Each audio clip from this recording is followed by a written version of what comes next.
കഴിഞ്ഞ ദിവസമാണ് ഈ പാർട്ടി നടപടി, അതായത് ഈ കുഞ്ഞികൃഷ്ണനെ പാർട്ടിയിൽ നിന്ന് പുറത്താക്കാൻ തീരുമാനിച്ച നടപടി വിശദീകരിക്കാൻ പാർട്ടി പ്രത്യേകിച്ച് യോഗം വിളിച്ചത്.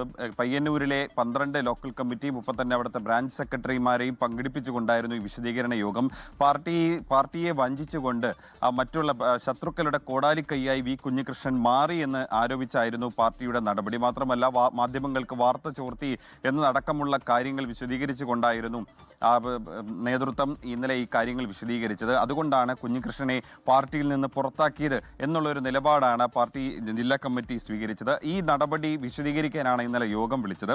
ഈ യോഗത്തിലാണ് ഇങ്ങനെ ഒരു നിർദ്ദേശം നൽകിയത്. കാരണം ഈ വെളിപ്പെടുത്തൽ നടത്തിയതിന് പിന്നാലെ പയ്യന്നൂരിൽ വ്യാപകമായിട്ട് കുഞ്ഞികൃഷ്ണന് എതിരായിട്ട് പോസ്റ്ററുകൾ പ്രത്യക്ഷപ്പെട്ടിരുന്നു. പ്രത്യേകിച്ച് ഒറ്റുകാരനാണെന്ന തരത്തിൽ വാചകങ്ങൾ എഴുതിക്കൊണ്ടായിരുന്നു ആ പോസ്റ്ററുകൾ പ്രത്യക്ഷപ്പെട്ടത്. കൂടാതെ ഈ ധനരാജ് കൊല്ലപ്പെട്ട സമയത്ത് അദ്ദേഹം ഏമ്പക്കം വിട്ട് ഉറങ്ങുകയായിരുന്നു തുടങ്ങിയ ആ പ്രകോപനപരമായിട്ടുള്ള വാചകങ്ങൾ, പ്രകോപനപരമായിട്ടുള്ള മുദ്രാവാക്യങ്ങൾ, അദ്ദേഹത്തിന്റെ വീടിന് മുന്നിൽ ആ വീട്ടിൽ കുട്ടികൾ മാത്രം ഉണ്ടായിരുന്നപ്പോൾ പോലും പടക്കം പൊട്ടിച്ചും പ്രകോപനപരമായിട്ടുള്ള മുദ്രാവാക്യം വിളിച്ചും പ്രവർത്തകർ അവിടെ പ്രകടനം നടത്തിയിരുന്നു. ഇതൊക്കെ തന്നെ വലിയ രീതിയിൽ തിരിച്ചടിയാകുമെന്നുള്ളൊരു കണക്കുകൂട്ടലിൽ കൂടിയാണ് പാർട്ടി ഇപ്പോൾ ഇങ്ങനെ ഒരു താക്കീത് നൽകിയിരിക്കുന്നത്. നിലവിൽ ഈ വിഷയം അവസാനിപ്പിക്കണം, ഇങ്ങനെ ഒരു വിഷയം ഇനി അവസാനിക്കണം, കുഞ്ഞികൃഷ്ണന്റെ വിഷയം ഇനി ചർച്ചയ്ക്ക് എടുക്കേണ്ട. അതുകൊണ്ട് തന്നെ കുഞ്ഞികൃഷ്ണനെ പ്രകോപിപ്പിക്കുന്ന രീതിയിൽ അല്ലെങ്കിൽ അദ്ദേഹത്തിനെതിരെയുള്ള പ്രതിഷേധ പ്രകടനങ്ങളോ പോസ്റ്ററുകളോ ഫ്ലെക്സുകളോ ഒന്നും തന്നെ പയ്യന്നൂരിൽ ഇനി പാടില്ല എന്നുള്ളൊരു നിർദ്ദേശമാണ് താഴെത്തട്ടിൽ നൽകിയിരിക്കുന്നത്. നേരത്തെ ജില്ലാ നേതൃത്വത്തിന്റെ അറിവോടെയല്ല ഈ പ്രവർത്തകർ ഫ്ലെക്സ് ബോർഡുകളും പോസ്റ്ററുകളും മറ്റും സ്ഥാപിച്ചത്.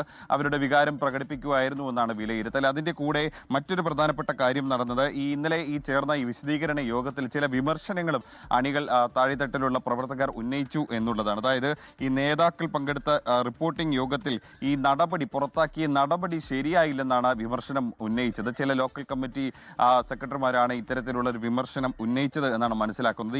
ഈ ബ്രാഞ്ച് കമ്മിറ്റി ജനറൽ ബോഡികളിൽ ഈ ചർച്ചയ്ക്ക് അവസരം നൽകിയില്ലെന്നാണ് ഇവർ ഉന്നയിച്ച ഒരു ആരോപണം. എന്തായാലും അടുത്തു ചേരുന്ന ബ്രാഞ്ച് കമ്മിറ്റി യോഗങ്ങളിൽ ഈ അംഗങ്ങൾക്ക് അവരുടെ അഭിപ്രായങ്ങൾ, ഈ പുറത്താക്കിയ നടപടിയെക്കുറിച്ച്, കുഞ്ഞികൃഷ്ണന്റെ ആരോപണങ്ങളെക്കുറിച്ചും അവരുടെ അഭിപ്രായങ്ങൾ ഉന്നയിക്കാമെന്ന് നേതൃത്വം പറഞ്ഞതോടെയാണ് പിന്നീട് ഇന്നലത്തെ വിശദീകരണ യോഗം അവസാനിച്ചത്. അതിനുശേഷമാണ് ഈ കുഞ്ഞികൃഷ്ണനെ അനുകൂലിക്കുന്നവരെ അനുനയിപ്പിക്കാനുള്ള ഒരു നീക്കം നേതൃത്വത്തിന്റെ ഭാഗത്ത് നിന്ന് തുടങ്ങിയത്.